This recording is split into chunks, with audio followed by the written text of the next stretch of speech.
And then we gotta put the name. It's Brian.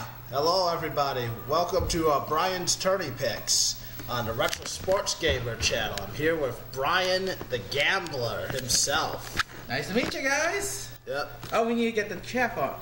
Too. Yeah, we're getting the chat up. Just a moment, please, and we're going to go through some tournament picks with Brian. Just give us just a moment, please, while I bring that up. But it's good to see you guys.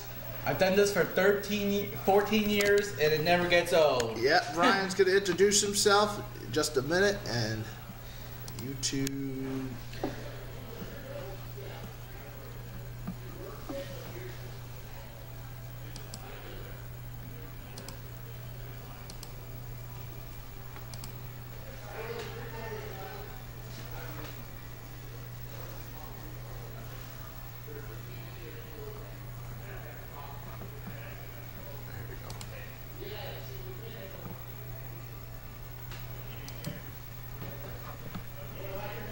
All right, and we're off. We're live streaming.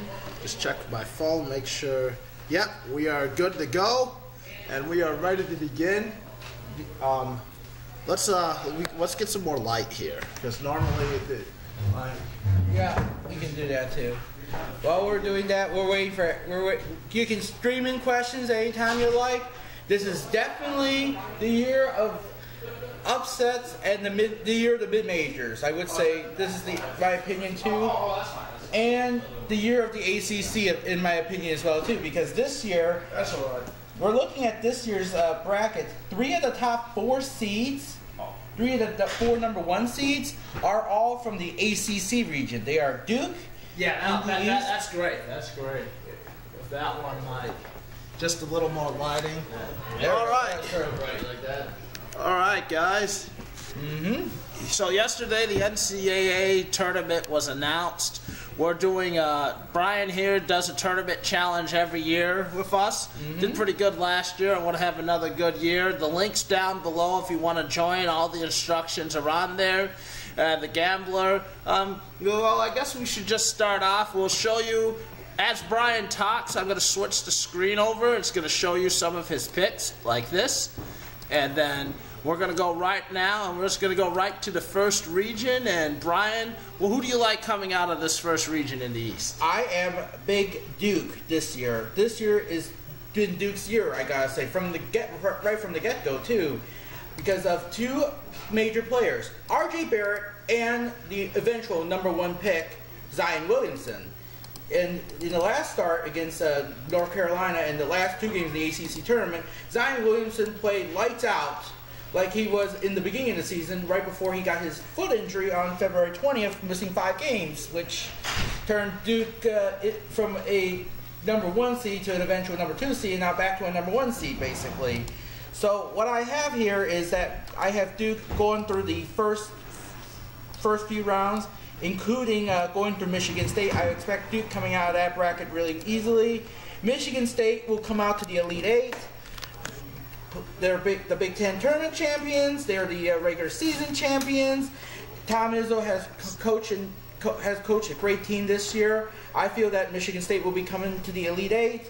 I was doubtful, though they could be out in the Sweet 16, but I'm very confident they could be the Elite 8 because the middle of the bracket, aside from the 1 and the 2, it's wide open in the middle of 1 and 2. I have here VCU. I got a 12 or 5 upset. Year after year, you got to put a 12 or 5 upset somewhere in the bracket. So I have Liberty over Mississippi State, Virginia Tech. I love their program right here. The Hokies, first timers into the Big Dance in quite some time. I feel that Virginia Tech might have a good run. These are the teams that have nothing to lose. They're going to be rolling. I have them in the Sweet 16 against Duke. I got another upset here is the play-in game. You got to watch out for the play-in games because the play-in games dictate the effect of how it's going to affect the tournament. We've seen it happen last year and then the first year when we had the 60-18 format with VCU in 2011. So we have here Belmont, LSU, and then Louisville. I think the Louisville program has turned around. Next year they expect to have a very strong program. So that's why I have in the round of 32 Duke, VCU, Liberty, Virginia Tech, Belmont and Temple, the playing game. LSU, Louisville, and Michigan State. As Duke and Virginia Tech. LSU, Michigan State in the Sweet 16. Duke, Michigan State. Coach K versus Tom Izzo, the Elite Eight. Duke coming out on top. All right, yeah. I filled out a bracket, and I actually took Liberty as well. I noticed that Liberty is shooting the ball really well. Mississippi's not, especially from three-point. I was trying to look at teams that could shoot the three-pointer good and compare them to teams that would not be able to shoot the three-pointer as well. And that's where I came up with the Liberty upset of my bracket. I've heard St. Louis has some good shooters. If they can get hot, a surprise team out of their division. We got Belmont, who I see Brian picking another upset. There's been a lot of talk about Yale beating LSU, depending on who's actually going to be there to coach LSU, another interesting one. But I see Duke coming out of this region as well. Mm-hmm. Just with Zion and everything else, they seem very powerful this year.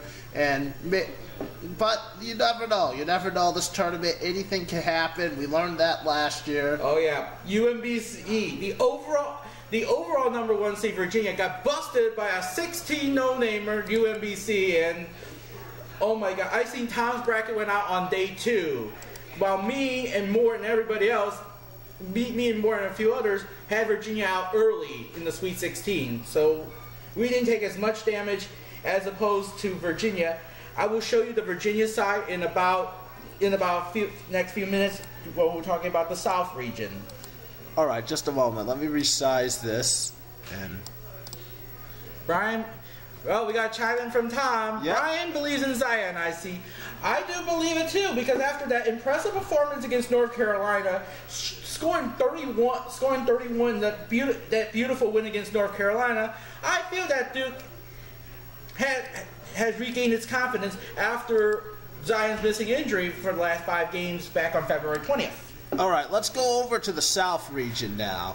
We'll bring up the South region, and you can see my bracket on Mort's picks. I've noticed mine's is pretty similar. That I have Duke going pretty far. Our South region. This is the. But Virginia. let's move on to the South region now, and the South region number 1 is Virginia. Mm-hmm. And what's your feelings about Virginia going to the Final Four? Not in my life. I definitely am confident Virginia's not going to make it to the Final Four. I've seen their performances in the past. They can't even shoot for their lives, for goodness sake. You can't shoot for 54 points against a 16 seed that gave up 74 points last year. And then a few years back, they had a great chance to get into the Final Four, but they choked against Michigan State, of all teams, as a 7 seed. Michigan State 7 seed. Okay. So I feel like Virginia, I feel no credit into the Final Four whatsoever. Okay, so I noticed you have Purdue coming out of this region, a 3 seed. Yep. Tell us a little bit about that. I feel this bracket could be one of the South region could be almost the same as 2000 last year, basically, because we had seen so much damage over there in the South bracket that a 11 seed Loyola came out of that bracket last year. So what I did is I have Oklahoma. My stand here is that Oklahoma is going to beat Virginia in the round of 32. That's the upset. And then this is where my double-digit seed from that. I had double-digit seed last year in the Sweet 16 when Loyola came through in the Sweet 16. Every single year, we have somehow a double-digit. Last few years, we had a double-digit seed somewhere in the Sweet 16. I have it here against Oregon or Wisconsin. Oregon won the Pac-12 championship just this past Saturday in Vegas. I feel that Oregon has the momentum and the hunger and the stripe to go on and even go through being UC Irvine over Kansas State. Because you saw that Kansas State in the video, one of their main men is in a boot. And most likely you're going to get in if he's not going to play because he's going to get injured. And UC Irvine has the size that can get through Kansas State, and I smell a 13-4 upset here in this bracket with UC Irvine playing against Oregon. Oregon will come through in that bracket, and then Oklahoma or Virginia. So this is one of the riskiest brackets I'm taking, but risk pays for great reward. And I have Oklahoma. Well spoken, well spoken. I noticed in your upsets in the first round, you have St. Mary's, who won their conference over Gonzaga, who was a very, very good team that beat Duke this year, and you have them beating the defending champions Villanova. You also have another team, UC Irvine, you just mentioned, over Kansas State. UC Irvine has 30 wins, one of the top teams in the nation. Tell us a little bit about some of these other teams. So, any other upsets do you see that maybe you haven't listed? I look at shooting ability, and although I don't think it will happen, I think Gardner-Webb in their first ever tournament has a chance against Virginia if Virginia's cold again. So, I kind of like that. I don't have Virginia going too far in my main bracket. Yeah, I agree with you too. And now we're going to talk about St. Mary's. St. Mary's, they defended against Gonzaga really well, so I expect St. Mary's to do the same against Villanova. They're going to match well against Booth over there. And then Villanova, there's another trend I've been looking at in the last few years, over the last 4 years. 2016, Villanova took the national championship. Following year, bounced out in the second round. The following year, won the national championship. 2019, I'm expecting them to bounce out early this year too. So that's my way of thinking. And Purdue, I gotta say, Purdue's one of only the 3 Big Ten teams that I have. They are pretty solid throughout the season. I kind of say that Big Ten has way too many teams this year with 8. Kind of like the same for the ACC as well too. SEC. You gotta think there's like 4 strong teams out of it against a lot of the mediocre teams. Purdue's striving to do their best, and I gotta say they have a really good shot getting out of this bracket really well. Tennessee haven't been to the Final Four in a while. Virginia, I talked about, haven't been to the Final Four in a while. This is Purdue's year. Purdue's going to have a great chance to get into the Final Four. Okay, Tom says Virginia has something to prove this year. Well, yeah, yes, definitely true. But however, like I said, if it goes, I've seen Virginia gone early, basically. I've seen their track history too. 2018, like I said, they got bounced out by a 16 seed, 74-54. They got busted. They lose to Florida, 65-39 in 2017, and of course 2015, with Villanova out as a 1 seed, Virginia has great chance to get into the Final Four easily, but they get by Michigan State not shooting the ball well. If you don't shoot the ball well and Virginia gets a big deficit early, I expect to see an upset happening early on, because if one team gets hot shooting early against Virginia, no way Virginia's coming back from way behind. Okay. All right, that's some great analysis there for that region. Normally, this is where every other show would go to a commercial break, but we're going to go right to the Midwest region. Hi, Smoke. How are you? And hey, how's it going, Infamous Smoke? It's good to see you. We're doing a little bracket preview show with Brian the Gambler to give us some picks in the tournament, as he has. Tell these people a little bit about your past picking the tournament. Oh, I have some great history. 2007, for the second time I ever filled out a bracket, I actually had called the Final Four and the last 7 games right.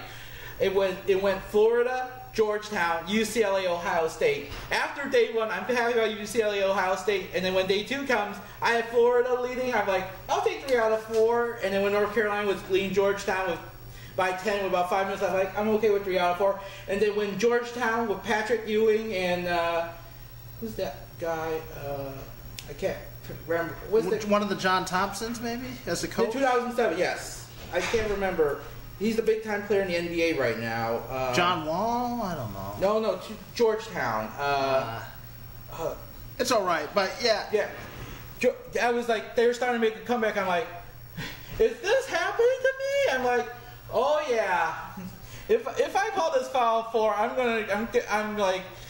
pretty successful. And guess what happened? Called the Final Four, got the last 7 games right. I feel happy. And in 2015, I actually called the end of the Kentucky 40 undefeated season.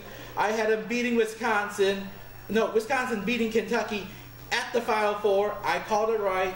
And of course, last year, first time I ever had double-digit seed in the Sweet 16, I got that one right too. So I've been pretty successful. I even called a 14-3 in 2013. So that's pretty impressive. All right, Deontay, good to see you, man. John Vusinger says, certainly Duke. Duke is Duke. They're on TV more than Leave It to Beaver reruns. You got that right. Yeah. It's all about the Dukies. Yeah, this year, like I said, I was mentioning Duke because Duke this year, they have two of the best three players in the nation. In the entire nation. And I've seen from the NBA teams, Phoenix, Cleveland, New York, Chicago, they want to pursue these two players. R.J. Barrett, excellent as a guard, and then Zion Williamson, everyone wants this guy. He utilizes the 2-3 position really well as a power forward. All right. But it's good to hear about your credentials in this. I've gotten lucky here and there a few times, but we're going to go back into Brian's expert picks right now. We're going to the Midwest region where you have North Carolina, and it looks like they're going pretty far. Yep, I have them into the national championship game against Duke, an all-ACC final, but there could be some risky pass along the way because you got a strong team, 31-3 Houston this year. You have John Calipari in Kentucky and Kansas this year too. You got some blue bloods. This is, like I said, this is what I call murderer's row right here, but I think Roy Williams can pull through here on North Carolina. I have another 12-5 upset here by the New Mexico State Lobos, another 30-win team against Auburn. Very historically very good against Auburn. They did win the SEC tournament yesterday. But I feel that New Mexico State has a little more momentum in a mid-major team. And then you got to watch out for Utah State. Utah State, they made a deep run in the Mountain West Conference. Yep. The Mountain West Conference where Nevada was expected to win that conference. In Utah State, they were a bubble team, and now they have this mentality of nothing to lose, everything to gain. The one game I'll be worried about is North Carolina versus Utah State. That's the one game I'm worried about. But I feel like North Carolina with the class will pull through on this one. And then you got Iowa State, Ohio State. Very competitive game here in the 6-11 seed. Houston, I said, will pull through over Georgia State. Wofford, I am actually taking another risk here. I'm going to go Wofford in the Sweet 16. Again, if they can be a great Seton Hall team and shoot that 3-ball really well, I expect them to beat Kentucky with that same mentality too against Kentucky. And I have a very good sleeper in the Elite Eight, Houston, 31-3. They're a very strong American Athletic Conference. They have very strong credentials. Cincinnati, they've beaten many of the top 25 in the early part of the season. The only 3 losses throughout. I kind of feel that Houston, North Carolina might be a very good game to see in the Elite Eight in the Midwest bracket. All right. Yeah, so that's more great analysis by Brian here. And in this region, I'm noticing the same upsets. The teams I like out of this region include New Mexico State. I know you have them beating Auburn, but tell us a little bit more about the conference they play in. From the WAC, they had a great year, didn't they? Yeah, of course. Obviously, they have one of the best years for New Mexico State, and I expect them to. Wofford's another mid-major that everybody's been talking a little bit more about. You have them into the Sweet 16 defeating Kentucky. Would like to see that happen. That would be great to see the little guy win. Hopefully it comes true. If not, Houston is a good matchup for Kentucky, so I like how you have it. You have Houston here in case you're wrong. It's just smart bracketology, trying to preserve great teams and then trying to predict upsets. Yep. All right. Now we're going to go into my favorite region. Oh, this the West region. This is where we might be split. Here. Gonzaga, I'm coming out of that one, but when we get to the Elite Eight, I'm kind of a heads-up toss-up between Gonzaga and Michigan. Michigan made it to the national championship game last year against Villanova. I expect Berline's team, Coach Berline, right? I believe so, yes. Yeah, Coach Berline. This could, like I said, it's another one of those toss-up games you can think of Gonzaga if you go to Gonzaga, Michigan. But I know Mort really well. I have Buffalo going to the Sweet 16. That's right. And I might not be surprised if Nevada can beat Michigan here in the Elite. They had a good run last year. They didn't play good down the stretch, but Nevada had a great run last year. They are led by the Martin twins. These guys are NBA quality. This is another one of those. these two are NBA quality teams. They sub for each other. They even play on the court. They spread the floor really well. I seen that game against Loyola in the Sweet 16. I gotta say, this could be a risky pick, but like I said, if Nevada beats Michigan, I'm happy about that too, because that'll make my Gonzaga pick a little better, more comfortable here. And Buffalo, Nevada will be a great mid-major matchup. I would like to see that too. And I don't know about the 13/4 upset here. I'm kind of shady between Vermont and Florida State. Vermont is playing really well this year in the American East Conference. Yep. This is the same conference that comes from UMBC, which you know what happened last year. Yeah, Vermont actually has won that conference several times over the past 12 years, and they lost to UMBC when UMBC upset them first before UMBC won a play-in game and before UMBC beat Virginia last year. So Vermont might have something to do to represent the American East Conference. I noticed there's another game on here that a lot of people I've been hearing are picking for an upset, but you haven't picked it. You have Marquette beating Murray State, and this is a matchup between two great players. It's going to be Howard versus Morant. Oh, yeah, There's a little bit about that. Marquette, these two guys. Lottery picks in the NBA. Yep, definitely too. These two, I can't fathom for both of them. This is another one of those, like I said, toss-up games that you can end up having Gonzaga going all the way out of that bracket too, because this one is another one that could go Gonzaga, that could go Michigan, that could even go Marquette's way. I've seen Marquette play this season. They've been hot early, a little wavering towards the end, but I feel like Marquette has something to prove. They've been out of the Big Dance for about at least 4 or 5 years. They got something to prove. And then of course Syracuse, I like to see Syracuse out of that bracket, and Vermont over Florida State. You know, that's kind of a little wavy, but if you want to put Florida State over Vermont, it's up to you. As I said, Buffalo, I got a feeling Buffalo can get through the Sweet 16 pretty easily out of that bracket too. Your mini Cinderellas here in this bracket will be Buffalo and Wofford. Yes, those are two teams I've been hearing about most of the year. Of course, I'm a big UB fan. I went to Buffalo, and I'm hoping they'll go all the way. But it's a good pick. We have a very good roster on that team. C.J. Massenberg, Nick Perkins, Jeremy Harris. But we're deep too as well, which is I think is going to give us more than a fighting chance. But we got tough matchups ahead of us. And another team I do like in this region, not to win, but it's going to make it interesting for Gonzaga, is Syracuse. Syracuse with that 2-3 zone, Jim Boeheim, tons of experience. I believe he's made it to, he hasn't lost a first round game in the past like 7 years, and that his record, he's got into the Sweet 16 like 5 out of 7 times. That could be an upset right there. They're a dangerous team, and I mean I got my own Final Four of Duke, Gonzaga, Tennessee, and North Carolina, with North Carolina beating Gonzaga in a championship. I mean, the way I figure it. So you have the 2017. Rematch. Huh? Yep. I got a rematch on the board.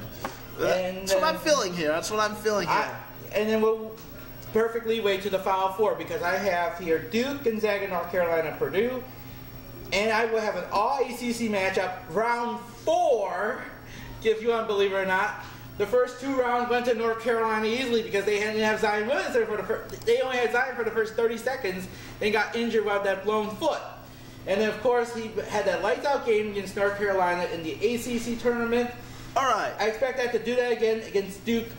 Against North Carolina in the national championship. I have the final score at 80-75. I gotta say one thing about Zion Williams when he came back from the injury. It might have been the smart move to wait for the NBA lottery and collect his money, but it shows some durability to come back and honor his commitment and try to win a championship for Duke, who really doesn't need another championship, but the guys he plays with. And you got to appreciate that if you're going to draft him in the NBA and pay him all that money to know that he has dedication. Now let's go to some John Verzanger. He's got Duke UNC, and with a Duke victory, 80-78. Yeah, pretty close to my bracket, actually. Yeah, we got a couple of Dukes. You think we're going to be seeing a lot of Duke, North Carolina, a lot of 1 and 2 seed predictions? I would believe so, yes. Yeah, so I'm seeing the same thing. It's just with the guys on Duke, But I'm starting to wonder. This field's kind of deep. There's a lot of the major conferences weren't as strong this year. So instead of mid-major teams, there's a lot of teams in like 10 and 12 spots. Isn't Oregon at 12? Ohio State at 10. 11. Syracuse is at 8. You got, I believe there was an 11 seed Belmont from the Ohio Valley Conference. Yeah, but there's a lot of strong teams in these lower seeds. There's potential for upset all over. The teams, like, this isn't the 1990s where if you weren't a major conference team, you didn't stand a chance at this tournament. Any team in this tournament could win a game. Case in point, we had Indiana. Indiana was one of the first 4 out. They had really bad records, 17 and 15. But they beat a lot of good teams this year. Yeah. We had a couple of teams from big conferences. It felt like they were left out because although they beat a lot of good teams, the records were still around 500. And it seemed like North Carolina State and Texas was like they were punished for not having a stronger performance out of conference or just a stronger performance out overall. But I think this tournament's better when you have teams that have 25 plus wins over teams that had 16 and 17 wins. I feel that the tournament committee this year has I give them an A to an A plus in this year because you're giving representation to these lower conference teams to have a chance. It's great. I think it's better. I mean, but we'll see how it plays out. We got any other vote? John is saying the thing about Duke that not a lot of people are thinking about, are they picking Duke as a team to win it all, or are they picking and hoping Zion carries the weight of everyone? I think that's the danger of Duke because, I mean, I look at them and I look at the team, but I also look at Zion and I look at the period without Zion. However, you got another great player by the name of R.J. Barrett. And yes, great player. But I do look at the period, if something happens to Zion, which I don't think it's going to. I think he's healthy now, so they went right through the ACC tournament. I mean, that could happen to any team. We've got teams with injuries, potential injuries like Kansas. They're being led by a bunch of freshmen. They're a 4 seed, and you're like, Kansas a 4 seed? They're a 1 or a 2 every year, but they lost players. This is the first time in 14 years that Kansas did not win the regular season. That the Big 12 regular season, it went to a shared title between, I think, Kansas State, I believe. Yeah, Kansas State. And then the championship turned out to be Iowa State. Who won the Big 12, who's a 5 or a 6 seed, but a team that could take advantage. But going back to what John was saying, I do think a lot of people are picking him. It's hard to pick against a player who's that dominant compared to everybody else. But that could backfire. I mean, another team I'll point out with a dominant player is Marquette with Howard, who's a great shooter. Can shoot the lights out, but has been struggling with kind of a hand injury recently, I've heard. But his shot's been off, and the team hasn't been playing as good. So you're right. That one big player, that could be the bracket buster. Oh, yeah. And then you got to look at Florida State, Vermont. You got to look at Vermont, too. Vermont, a stalwart.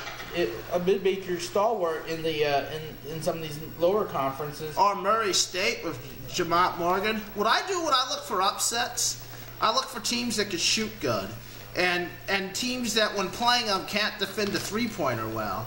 Like a team I like, and that's why I kind of like UC Irvine. Like you were saying, shoot 35.8% from 3. Another team I like, even though I don't think they'll pull it off, is Northeastern. Shoots 38.6, and Kansas isn't the greatest 3-point defending team. There's a chance at a lot of upsets that probably won't happen, but you can't just assume these teams like you can't assume Northern Kentucky can't beat Texas Tech. Right. They could. They shoot the 3-pointer really good.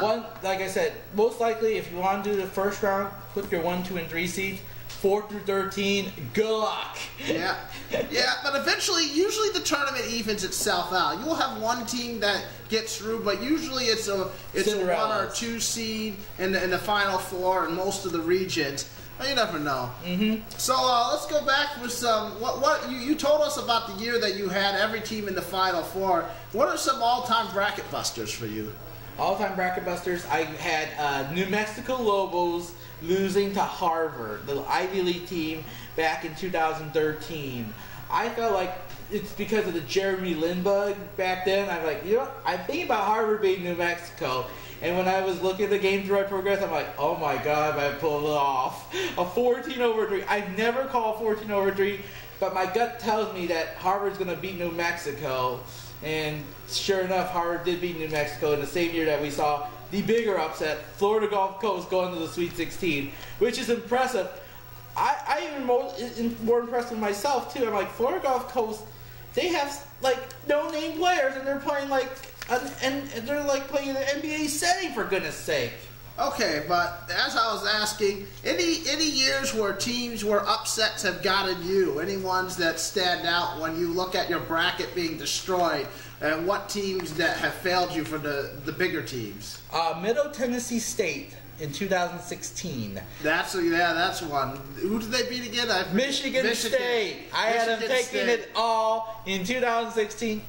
Out. I think my one bracket had Michigan State that year, and it was done. I like Tom Izzo. He's very consistent with what he does. But that was just, he said he plays with a better team. I gotta say, my opinion about that 15-2 upset that hurt me pretty badly is because I fell under the Izzo curse. 2015, when Izzo played as a 7th seed, they went to the Final Four. Yeah. I didn't see that one coming. Yeah, it's like the expectation's higher when you're a 1 or 2 seed in this tournament. Yeah. And when you're a lower seed, like, there's nothing to lose. Like, for example, Loyola. I'm impressed with Loyola's run in the Final Four last year. Oh, yeah, that was impressive. We need that to happen every year. If you guys saw the Facebook page, I will show you another video. I showed a video of me jumping up and down when Clayton Custer made that 2-pointer. I was like, oh my God, I can't believe I called it right. That was another one of those. And another bracket buster, I didn't get hurt, but Tom got hurt pretty badly, was that UMBC upset. And then Mercer. I think the other one I got hurt, Mercer over Duke in 2014. Oh, yes. Duke losing to Mercer, and a few years before they lost to Lehigh. But Duke usually does so good. I mean, eventually you're gonna have a success. Tom is now asking Retro Sports Gamer, Coach K versus Mike versus Tom Izzo. Oh, that's going to be a good matchup right here, you know? If it comes to that, you know, if it comes down to that, I don't know if it's going to come out to that game down there in the Elite Eight, but I will, if everything falls right, because the middle teams are pretty whack. Duke, Michigan State, perfect game, but I gotta say Duke's going to have the much more advantage against Michigan State.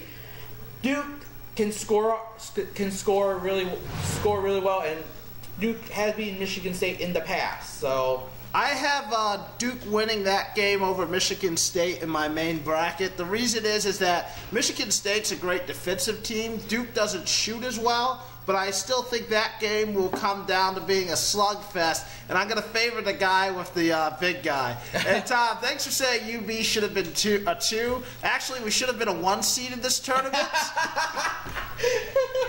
No.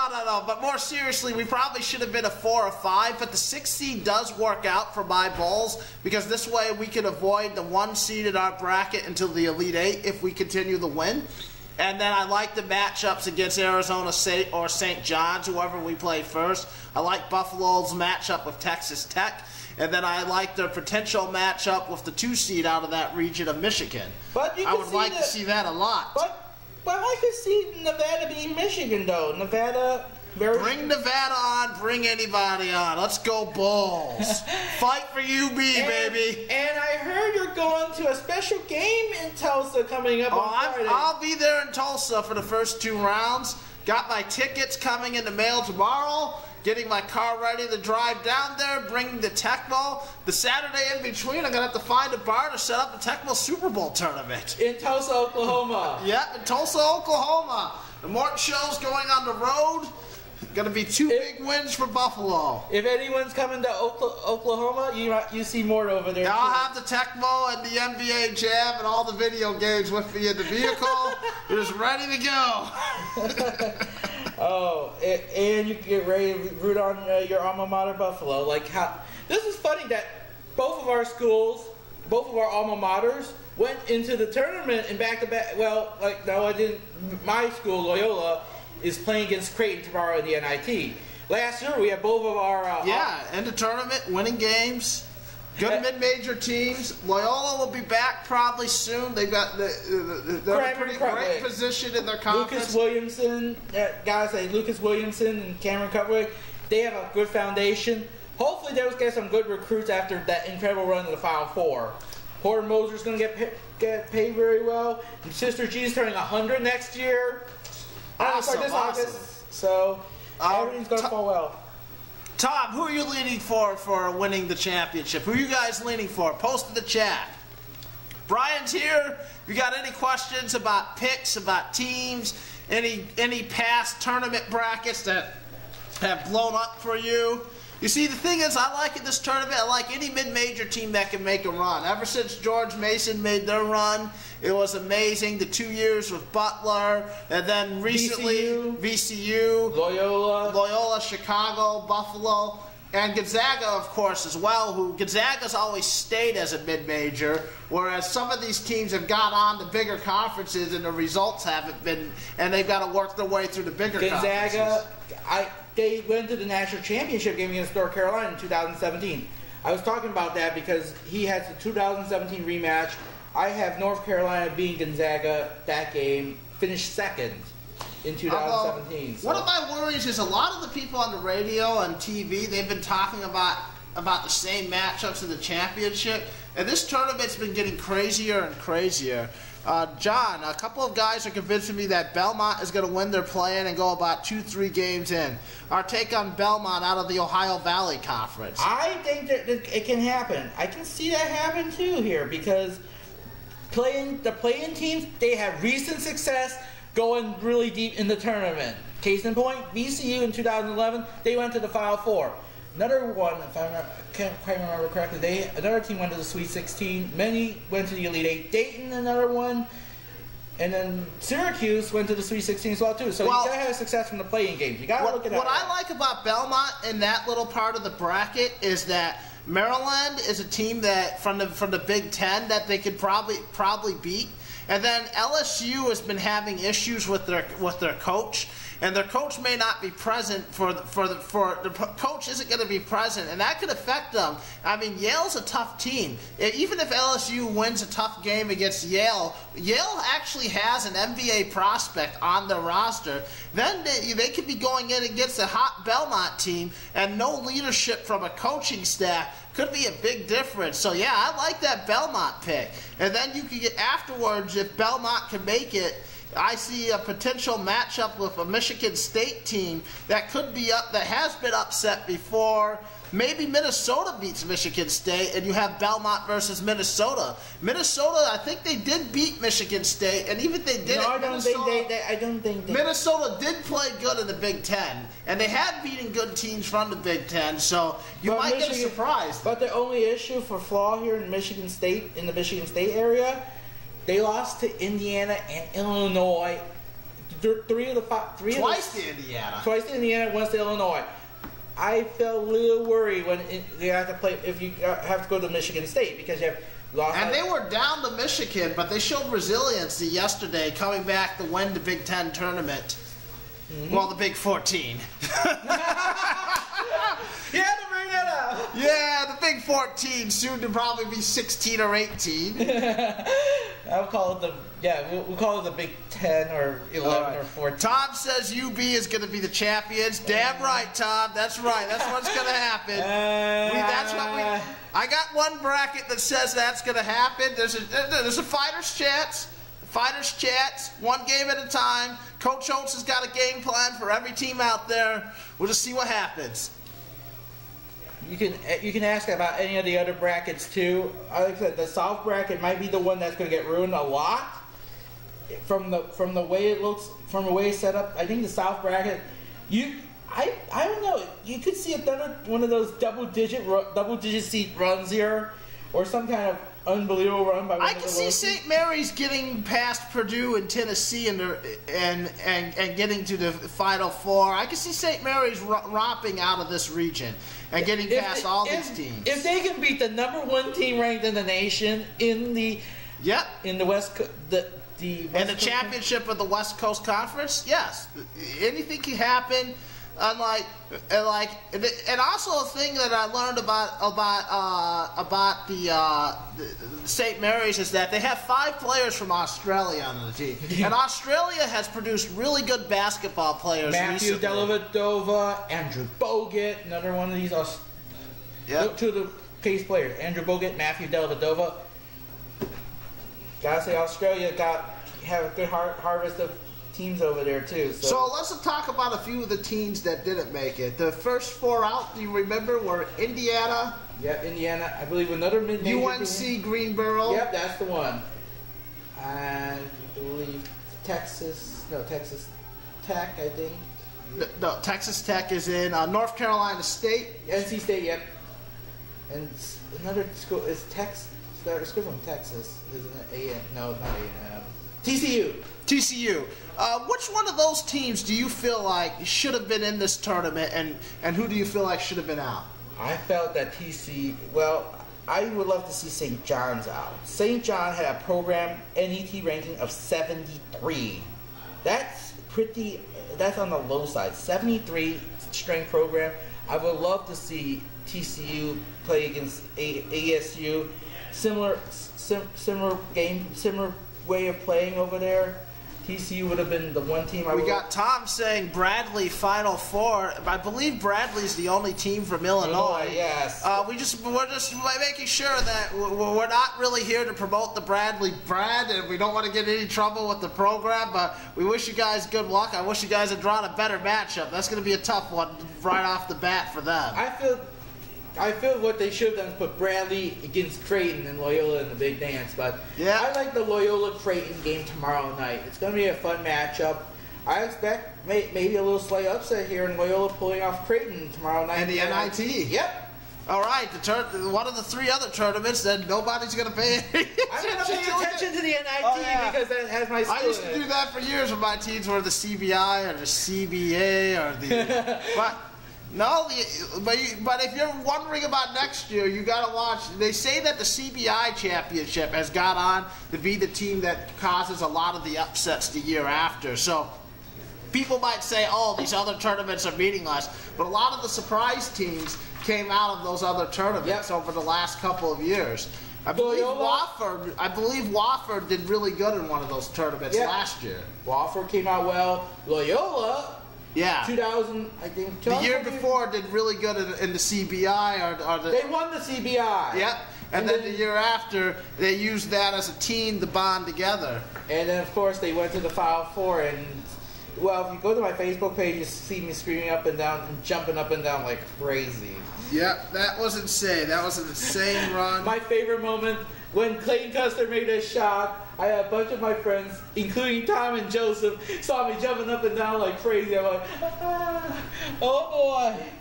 It's such good that, schools, mid-major schools, like I said, Loyola, Buffalo, if they pull off something momentous. All right, guys, any other questions for the gambler?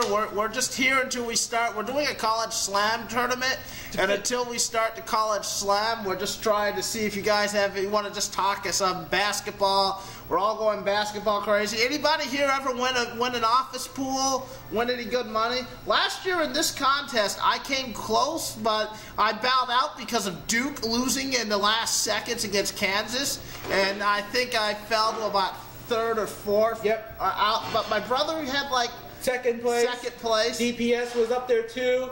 My friend Benjamin, he went to high school with me. He won the entire thing.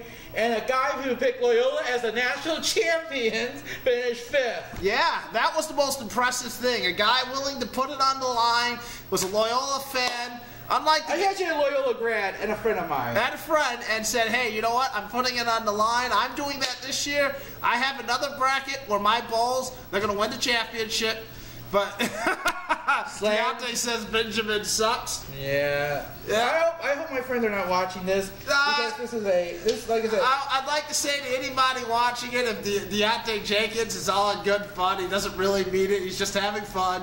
And he's told everybody here we've sucked, and he's told us what we've sucked.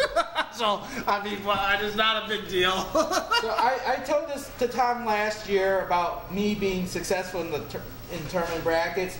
I've navigated through them for so many years. I gotta say, it's like second fiddle for me, you know? Yeah. I just this year, I just see this hidden potential for a whole bunch of upsets that could possibly happen. Like, I mean, I'll just go through some of them I could see happening. St. Louis over Virginia Tech. St. Louis has like 4 players on the roster who can shoot over 40% for 3. Oh, that's just depends if they get hot. Liberty over Mississippi State. And so that's a 12-5, a 13-4. Belmont coming through, or Temple to beat Maryland in 11-6. Yale to beat a 14-3. I mean, this year, Minnesota to win the 10-7 game. I mean, in the past years, you seem to expect. And that's just one region. That's just one region. In the past few years, we've seen the higher seeds come through like favorites. But if you play the Vegas odds. If you play Vegas odds, you go out to these casinos. Oh man, hang on to your seatbelts. In the last few years, the conference has been more competitive in past few years, so you gotta watch out for these, you know? Another school that I don't think they're gonna win, but Farley Dickinson University, I think they're gonna beat Prairie View, and they're gonna at least give Gonzaga a show for a half, because they shoot 40% from 3. Oh boy, Farley Dickinson, that's what Gardner Webb. Oh, Gardner Webb is another team I like. They shoot for 3. Oh, I don't think Virginia's going to lose twice in the first round as a 1 seed, but they're going to be challenged. If that happens, I'm going to be rolling on the floor laughing. But then other teams I like, Northern Kentucky in the 14-3. Vermont, a lot of people, they have Lamb on Vermont, is a very good player from the Rochester, New York area. And then, of course, Murray State. They have the Racers. They were Jamont Morgan, a great player, and a Marquette team not playing good. Oh, that could be scary. Could this happen though? 4 12-5s in the same year? It could. I think it's happened before, at least. No, we've seen 3. We've seen 3, but we haven't seen 4. I mean, I just keep looking down the list of like Oregon beating Wisconsin. That's more than possible. UC Irvine over Kansas State. St. Mary's over Villanova. Old Dominion. I don't think they'll win, but they got a chance. And this bracket is going to be crazy. I can tell you this. New Mexico State versus Auburn. New Mexico State's had a great season this year. Northeastern over a young Kansas team. Like, there's a chance. I'm not saying all these games are happening. I'm saying even Ohio State either beat Iowa State. Like, how does that even come out? No, that's right. They're in different conferences. But Ohio State, they've surely played Iowa State before. I mean, Ohio State doesn't view itself as the underdog in that game. Mm-hmm. And then you have Georgia State over Houston. No, I don't think it's going to happen. Houston is one of my picks as a dark horse team that could go all the way. I think people underestimate the quality of basketball in the American Athletic Conference, just like they do in the American Athletic Conference football. And Houston's really good, and so is Cincinnati. I nearly put Cincinnati in a Final Four, but I remembered how much they screwed me over last year, so I didn't do it. I had Houston in the Elite Eight, actually. Yeah. I had Houston in the Elite Eight this year. Last year they had almost an incredible run. They made it through.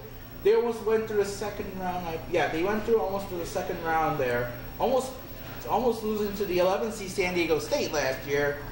But like I said, Houston is. That's right, Deontay. I don't suck. Everybody else does. And Zion is Brian. Zion is Brian. Brian is Zion. All right. I think that's about it. We're going to start the stream. Any other questions for you guys? Any other bracket picks or other things? We got a few more minutes here.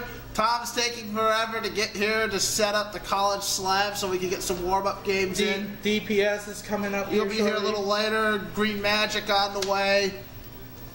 I mean, and then like I said, don't forget to follow the link. I will keep track of everybody who bought in for. Oh yeah, that's right. One more reminder: the link, and we'll leave that link up for most of the night. Hopefully, fantasy.espn tournament challenge bracket. It's on the bottom of your screen, and that goes to our bracket group. I shared it on my Facebook page. If you guys want to sign up And if you guys want to get on the prize pool, just contact Brian and send them through PayPal or Zelle or whatever the heck it is. Venmo. Send them $10 per bracket. 2 brackets entered into the prize pool. Or if you just want to compare your brackets and just leave them in there. But we already got like, we got like 10, 12 brackets already. About eight of them. 8 brackets. He's paying out 5. You're paying out 5 positions? Yes. So if we get enough entries, if we get to 20 entries, we might get to 5. Yeah, if we get 20 entries, we're already halfway there. It's a good pool. We did it last year. You guys just contacted me. It came down to the last 3 or 4 years. It came down to the final game for the payouts. Yeah, I still had a chance last year to get into the payouts, but my brother got in. It was wild last year. A lot of people did some good picking. And we're gonna see about that as well. We have 8 people already, so more of my friends are coming in. My brother's coming in to hop into the pool. We could see, like I said, 20, 30 entries. Last year we had 28 entries and paid out to $100. If we get to 20 entries, at least it's gonna be $100 paid to 5 people. If we get to the same number of entries, we could see this thing go 120, 140. Maybe even if we get even more entries, get the $200 first place prize. I will have the prize payouts, the top 5, coming up later this year, hopefully. During the end of the tournament. So. All right. Okay, Brian. Last year, UMBC, we all know they were the first 1 seed to beat the 16. Besides Coach Long, I like it. What would you rank as your greatest upset of your second greatest upset of all time in the first round games? I gotta say the second greatest upset, Middle Tennessee State over Michigan State. I like that one. I like that. I mean, some other ones I think. And the other one, FGCU over Georgetown, because FGCU is playing like a 2 seed, and Georgetown is like nowhere to be seen. Yeah, it's kind of like the UMBC Virginia game in a nutshell too. And the other big upset, Mercer over Duke. Yeah, I like Lehigh when they beat Duke, and then a long time ago when Syracuse got upset. Back in the 90s, Syracuse was in a big upset.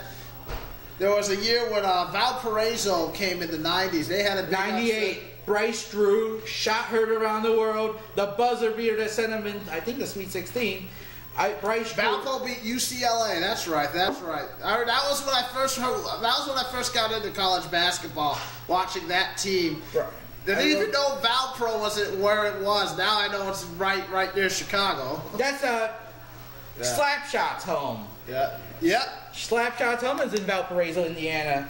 I became in love with the Drew family.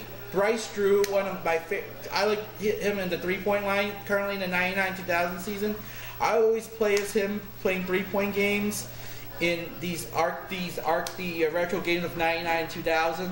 Love it a lot. All right, we got the retro sports gamer in. We are ready to do the stream. We're gonna get some college slam up. I'm gonna stop the stream, and we're gonna be right back. And we're gonna change up outfit, so we can save this as our preview show, so you guys can watch this separately. The stream will be back up in about 5 to 10 minutes. And during the night. During the night, you can put in your brackets if you want to hop in. Oh, yeah. If you have any questions while Brian's here, just send them into the chat, and he'll answer any bracket questions throughout the night. Otherwise, how long will it take you to set up what we've got to set up? Like 5 minutes or so? Yeah, but we'll get started probably about 20 minutes. Yeah, maybe 20 minutes. And we'll be back up and streaming in a moment. Okay, we'll see you guys soon to start off the College Slam tournament. Thanks for watching the preview show. Thanks for watching the show.